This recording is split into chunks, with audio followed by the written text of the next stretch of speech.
met en évidence, on passe toujours du long au bref. On ne démarre jamais avec le bref. Il faut d'abord qu'il y ait c'est comme le sculpteur, il faut qu'il parte d'un ensemble comme ça un peu informe, le bloc, et puis progressivement il le cisèle. Donc on part du. Donc quand on vous dit on forme le féminin à partir du masculin, c'est une aberration. Le féminin étant plus long que le masculin. On ne part jamais de quelque chose de court pour aller vers quelque chose de plus long. En tout cas, pas au niveau des premiers stades. On part toujours du long vers le court. On abrège.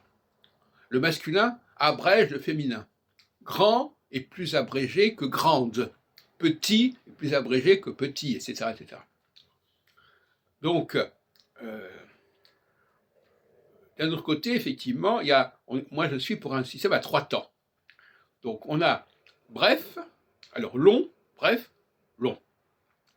Alors, beauté, alors belle, la belle, B-E-2-L-E, ça se transforme en beau, c'est une abréviation.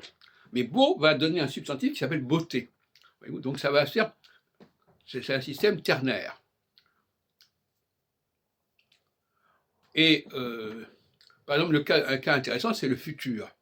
Souvent on dit, le futur est constitué à partir de l'infinitif. Non, c'est le contraire. Le futur est plus long que l'infinitif. Je mangerai, c'est plus long que manger. Manger, on voit tout de suite que c'est contracté. D'ailleurs, le ER ne se prononce pas, c'est et. Donc, contrairement à ce qu'on peut dire, on ne forme pas le futur à partir de l'infinitif, on forme l'infinitif à partir du futur.